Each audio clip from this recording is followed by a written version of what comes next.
Hello everyone. This is a Fate video. It's a video about the incredible series of visual novels, anime and games, all within the universe of the Fate storyline. Now, before I say anything further, I am not an expert on the Fate series, not at all, but I do consider myself a fan. There will be many of you here who will know a lot more and will have watched a lot more of the anime and played the visual novels, etc. I will tell you what my experience is with the Fate series, and we will have a look today at the treasure box from Koei Tecmo. This is the European version, Fate Samurai Remnant. And I hope you will believe me when I say that I am enormously excited for this. I have a feeling this is going to be a good one. One reason is that clearly I'm not the only one with high expectations.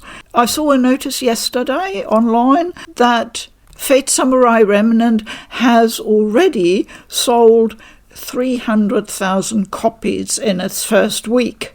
Now, that is extraordinary for a franchise that really has remained a bit niche, you'd have to say, in the realm of video games. So who knows? There may be a new surge of popularity for Fate. So when I thought, I'll do an unboxing video for this, it looks like it's going to be nice, and obviously I want to share it with you, I thought this is going to be a quick one. Well, I spent all morning going around thinking, yes, I remembered that I had 2 previous limited editions in the Fate series, and that was from the Fate EXTELLA line of games, Fate EXTELLA the Umbral Star and Fate EXTELLA Link, which came out a couple of years after the Umbral Star. So we're talking roughly 2016 and 2018, I think.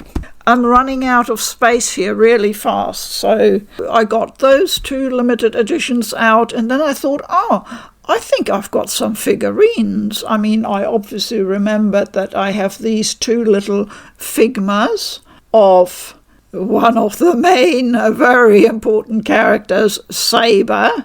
And then I went round and I thought, I've got another one. And here's another one. And I have some Vita games in the series as well. And it just ballooned a bit, and I haven't been specifically collecting for Fate. I just happened to pick something up when I saw it for a good price, and I thought, yeah, I like that, and I'll get it, but it wasn't any kind of organised collecting. So I will show you my figurines as well and talk just a little bit about them, because I also want to show you that it doesn't always have to be expensive to be collecting figures. Obviously the situation has changed a bit nowadays, but at least half of my collection is pre-owned and often comes from Japan.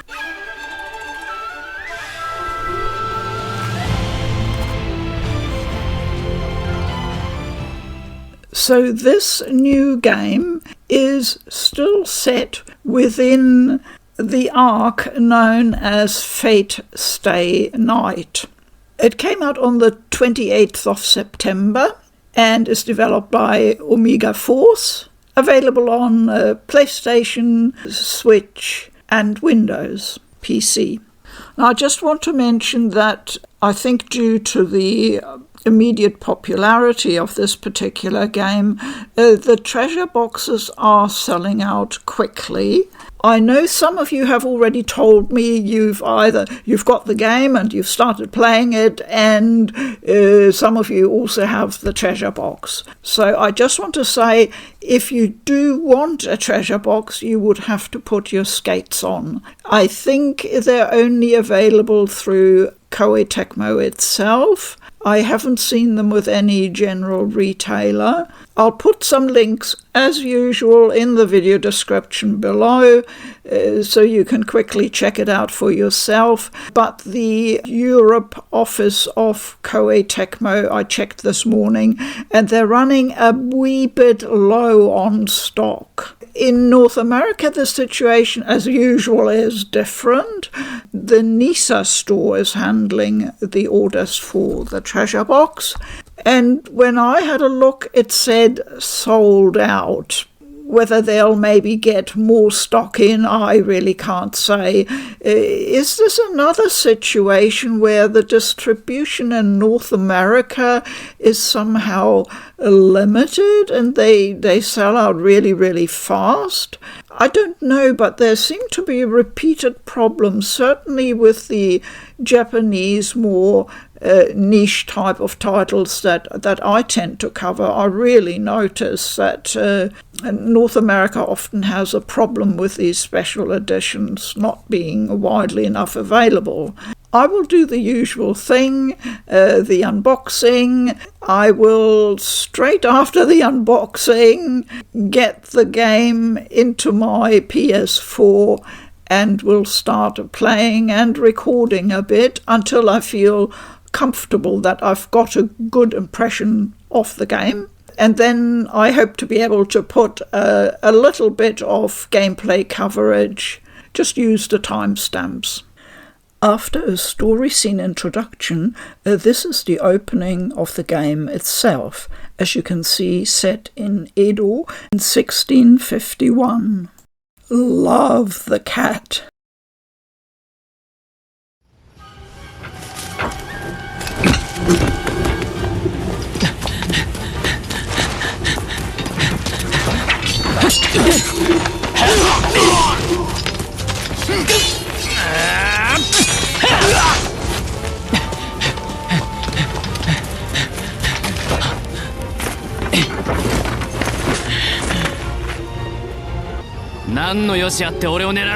And as usual, this serves as the introductory tutorial.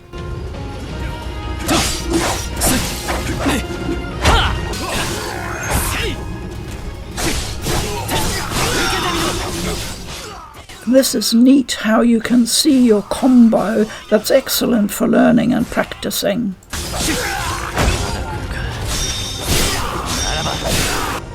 Here we are introduced to the stances. They introduce nice complexity to the gameplay.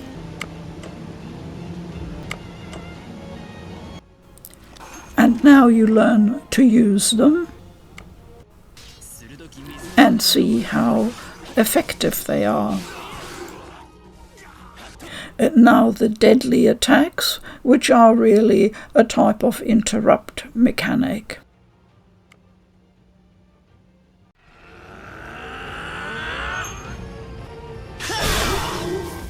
And Valor Strikes, an extra or special attack for which you need to fill the gauge.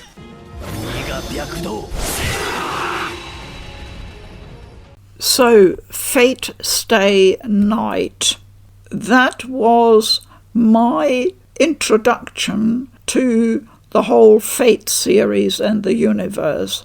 I stumbled across it by chance because at that stage, about 10 years ago, I had only just started really getting into both games and anime, and luckily there was something called Sword Art Online.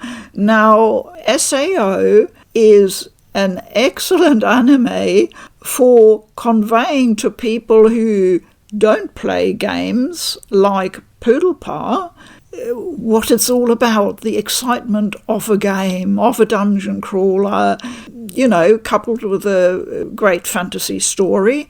So it was our first anime that we watched together, and, about gaming or having a gaming connection that we could really get into together.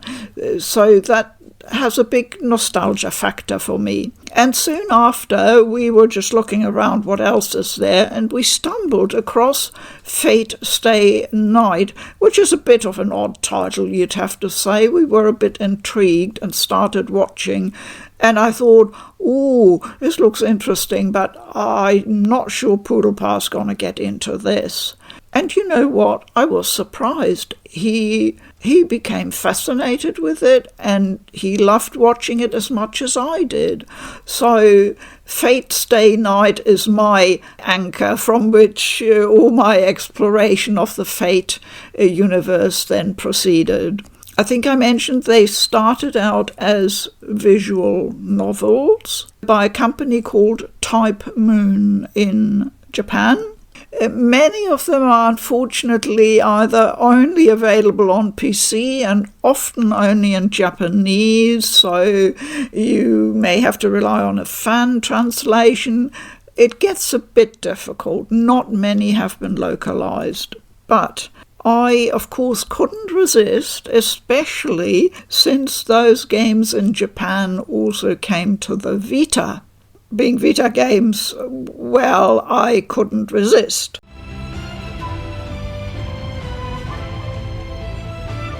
So here is Fate Stay Night, the visual novel game. The version is called Realtà Nua, which is apparently Irish for New Star. It was released in 2007 for the PlayStation 2, so you can see from that how far back these games, these visual novels go.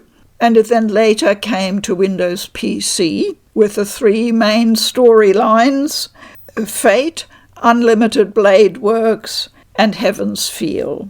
But Realtà Nua was the one that was ported to the Vita as well as to mobile. Now, the other Vita game I have is Fate Hollow Ataraxia, and that is set about 8 months after the events of Fate Stay Night. And this game, unlike the original Realtà Nua, this game I have already played. Yes, it's Japanese, I know. I can't read Japanese. I completed it 100%. I know that's crazy. And I have no idea, I can't remember how I got through it. There was a bit of a guide somewhere just telling you at what point you might have to, jump off to where. And of course I had to consult a bit of a plot summary. So I got the main points of the story. Obviously the finer points escaped me. But the gameplay was great. I enjoyed it. Otherwise I obviously wouldn't have managed to complete it. Yes, so that is Hollow Ataraxia. And no doubt one day I'll get round to Realtà Nua as well. So I'm reasonably familiar with Fate Stay Night. The other story arcs I'm not really quite as familiar with. I've only had patchy exposure to those, let's put it like that. So I already mentioned these two little Figma figurines. Now, I don't normally collect action figures, Figma. It's not my thing. I'm really into scale figurines.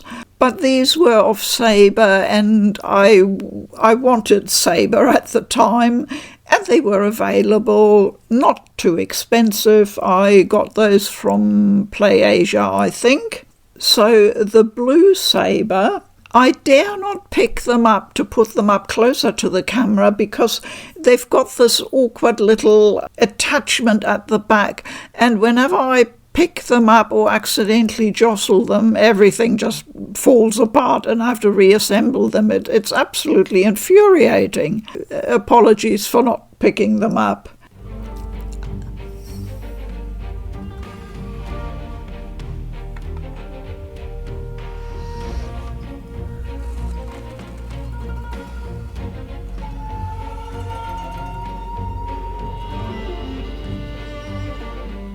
So the Blue Saber, as I call her, was actually a rerun. I'd missed the first lot at PlayAsia, but there was a second run. It's Figma number 227, Max Factory. It's obviously an articulated figure. Sculptors are Shinji, Koshinuma, and Masaki Apsy. Now, the red saber is called Nero Claudius, and she goes with Fate EXTELLA, and that's where Saber appears as Nero Claudius, Roman emperor, obviously. I know this sounds all weird and crazy if you're not into the Fate series, but I don't want to start explaining because 5 hours later and I still wouldn't be finished. It's that kind of series and story. There are so many intertwining storylines. It's just mind-blowing, really. And finally, this figure, which looks quite different,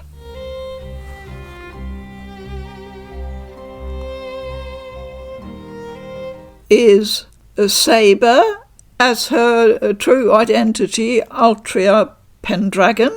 The form is Lily, and it's called Second Ascension. And I'm not totally sure, I can't explain that to you, because it's from the Fate Grand Order story arc, which I have only seen a bit of. So that's her Second Ascension appearance. And I got it, even though I don't know the story that well, because I think it's an incredibly pretty figurine, and I just liked the look of her. So she's a pop-up parade figure, and if you've ever looked at any figurines and prices or bought something, you will know that they are one of the most reasonably priced brands of figurines from Good Smile Company. Not surprising, Pop-Up Parade has proved very, very popular, and I have a fair number of their figures. I like them, and golly, my wallet likes them too. So let's start digging into the box. These cloths, by the way, obviously come from the limited EXTELLA editions. This one is the Umbral Star, and this one is from Fate's EXTELLA Link. And I used them to cover up untidy little shelves in my gaming room.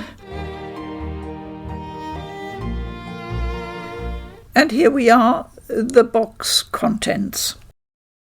A small leaflet for a download code, and I don't know if you could read it. It says Miyamoto, Iori and Saber. Now this Miyamoto character needs a few words. I have deliberately avoided too much pre-release content previews, etc., because I want to go in fresh, of course. But this is one thing I do know.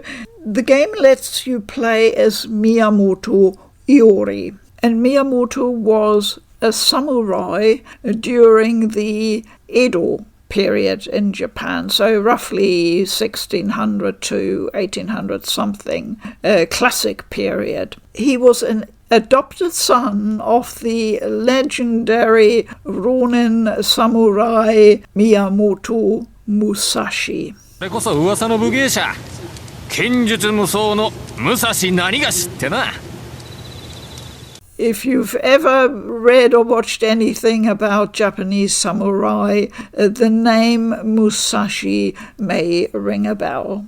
Musashi was not only a famous swordsman, but also a philosopher, a writer, a strategist, and he has apparently an undefeated record of 61 duels. So quite the character, and I think he appears in a lot of samurai stories, in manga as well. You find Musashi. The game? And Koei Tecmo, one of the few companies left who still do region-specific editions for our region, Region 4.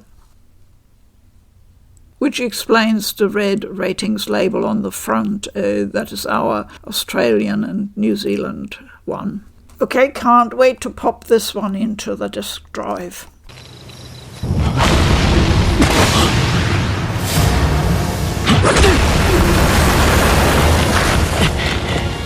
This looks scary. a different order of magnitude altogether. Miyamoto Iori, 見印将軍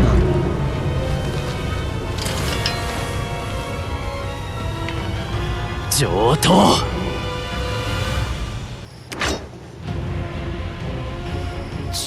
He certainly does not look like a common foe. He's basically only vulnerable when emitting a bluish-white light, but his attacks are incredibly strong, so it's really difficult to get in close to him. I'm not certain whether you were actually meant to be able to defeat him at this stage. Our hero, Miyamoto's adopted son, while he has a sigil, he doesn't yet know how to use it.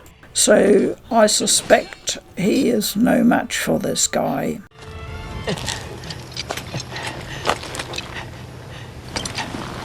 鬼ごとはしまいだ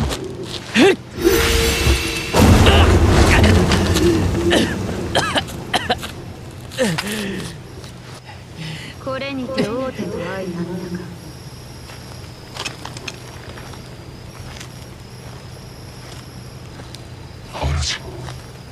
下がれ、ライダー。名を知らせずして打ち果たすは我が心情にもとるゆえ。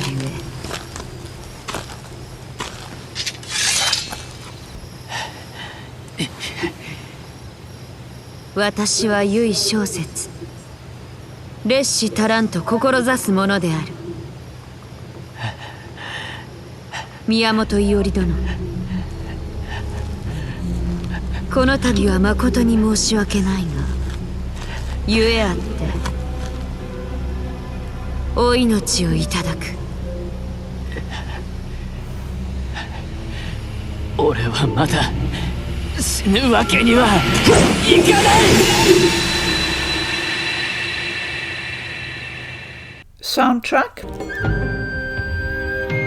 And you know what I do with soundtracks. You should get 1 or 2 tracks for a little bit of background music. 13 tracks. Titles are all in Japanese. Pretty straightforward design for the soundtrack. Nothing fancy. And here's a little cellophane baggie with Type Moon stickers. Not sure where I'm supposed to stick all these. So that was the top layer of the box. Now this is the, as you can see, official short story translation booklet. Gastronomical observations of the Keian waxing moon. I like gastronomical. Food always appeals to me. A Type Moon short story collection, written by Hikaru Sakurai and Yuichiro Higashide. Yep, I shall browse through those. Always nice to have some shorter reading material for those in-between moments. Well, it's Fate. It has to have a cloth. I'm very keen on cloths, so I'm glad they're continuing with that tradition.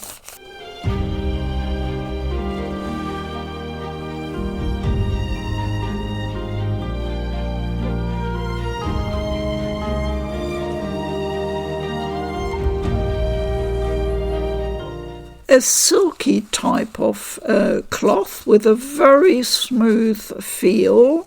I wouldn't say that the image is shiny, but it stands out really well. The colours, especially the reds, are beautiful. I've got a standard lamp in the background there, and if I hold it up against it, I can see the light shining through, and it brings the red in particular really to life. Yep. Definitely a highlight of the box, I'd say. And here's a book simply called Fate, Samurai Remnant, Material. I notice what happens more and more, especially with Koei Tecmo. We've had it with the Atelier games, premium boxes, that the Japanese edition and the Western edition tends to be either the same or very, very similar. So we get the Japanese material, whether it's books or the soundtrack, not translated. And that is the case here. The book is authentically Japanese. You read from right to left.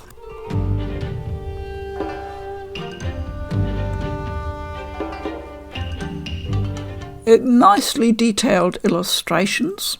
And the thing about the Japanese text is it's not too much. I can easily run my Google Translate app with the camera over that to get just an instant approximation of a translation.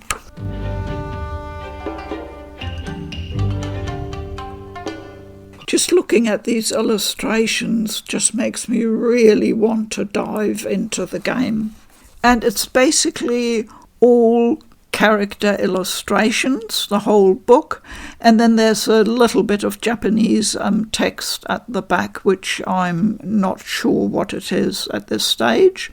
This is his first job in town, to subdue a gang of extortionists and bullies, and the game continues to slowly introduce new features. I quite like that approach, so it's not all dumped on you right at the beginning, but there is a progress of learning. So here are the benefits of regularly changing your stances.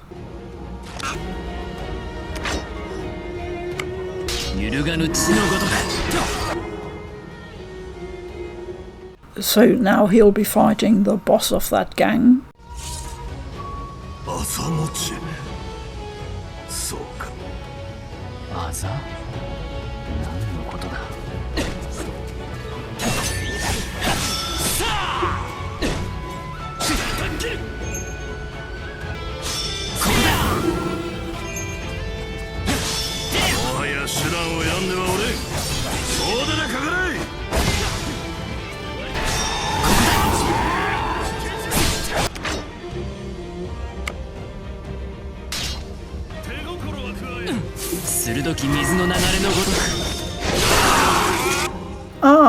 QTEs. Not my favourite, but as long as they're not overused, I'm okay.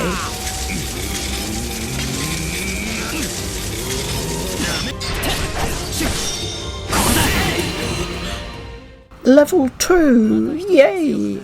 That was not really a pushover fight for level 1. So, to sum up, we have a nicely illustrated box with the game, plus a small DLC, a beautiful cloth, a soundtrack not enormously long and quite plainly presented, and a beautifully printed hardback illustration book with Japanese text of the characters of the game. And that is the treasure box for Fate Samurai Remnant. Here's a little bit of dialogue to show you that Miyamoto still has no idea what the sigil is and what it can do. こりゃまた派手に赤くなってんな。放っておくさ。痛みはないし。ああ、そうかい。そんじゃ、これが今日の分だ。So I'll just show you the last two figurines. This is another well-known character from Fate Stay Night, the Realta Nua version, and she is called Ilyasviel von Einsburn. She's officially listed as coming from the Unlimited Blade Works story arc. And when I saw her, I really liked her winter outfit. I thought it looked very appealing, so I decided to get her.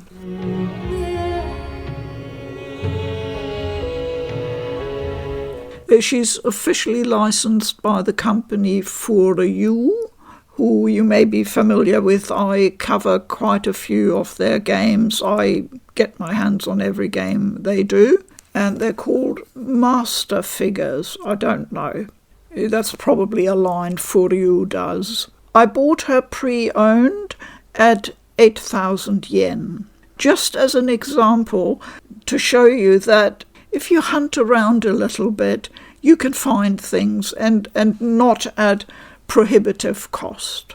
There's one other Fate game, an older one I have on my Vita, and that is a PSP game called Fate Extra.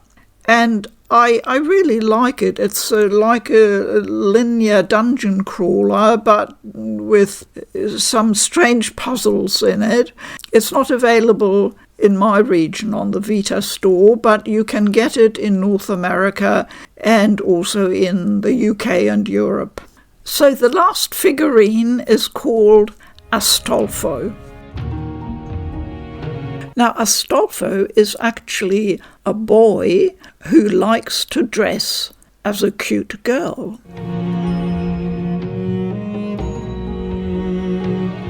And I think you'd have to agree, she is very cute.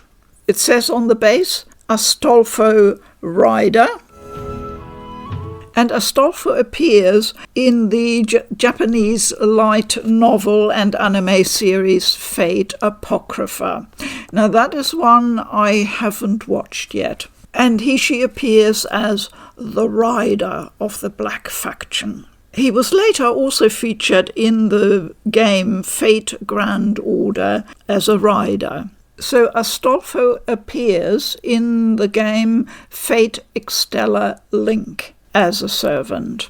Now, Astolfo is actually a prize figure. It's a Sega figure and it's listed as super premium, but it is still a prize figure. That explains the fairly low price. I bought it at the time from an Australian distributor for $22 Australian.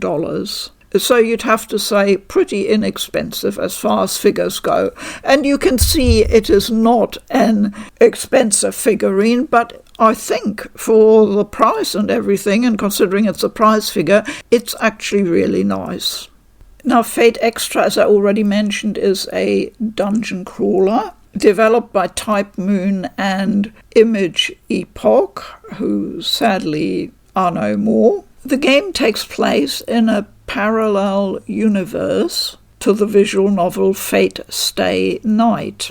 It came out in Japan in 2010 and was then later followed by Fate EXTELLA Umbral Star and Fate EXTELLA Link.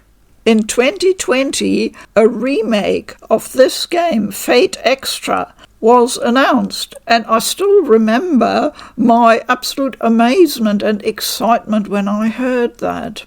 It's being developed by Type Moon Studio itself and will be released on current generation consoles at an unspecified date. Well, I haven't heard much since 2020 about it.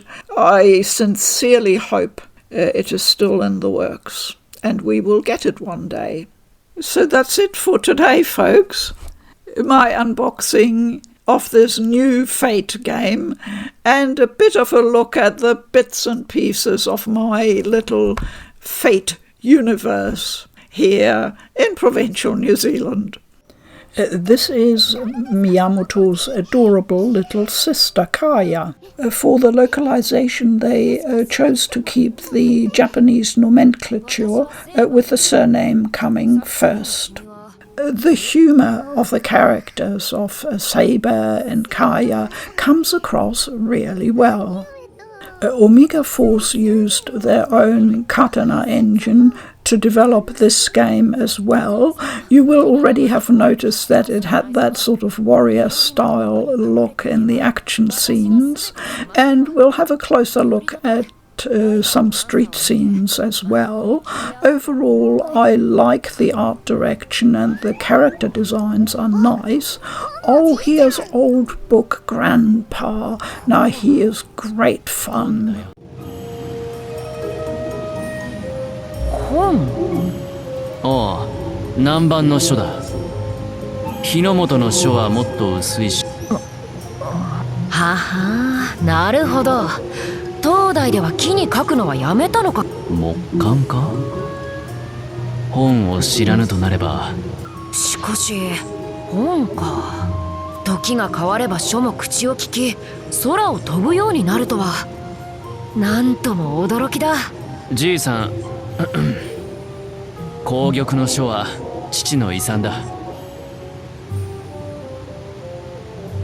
いずこの文字で書かれたかすらも分からず、読むのを諦めていたが、ある日突然俺に琴の葉を放っ This is where the magic spells come in. How do you acquire these skills? Money is essential. You have to earn it, so you establish a magecraft workshop. Here's your workshop at home, and it will help you acquire new skills. And let's finish by having a look at a street scene. The backgrounds are beautifully done, lots of detail, lots of atmosphere. The overall impression for me of the graphics is they feel just slightly dated to me, but honestly it doesn't bother me at all because they work well for me in the context, especially the Edo period. こんなにもたくさんいて、それは人がこんなにもたくさん生きていると。 From what I've played so far, I know I'm going to enjoy this game very much. I hope you enjoyed that. Thank you very much, as always, for watching and listening. Please keep well. I'm Food for Dogs. Bye-bye.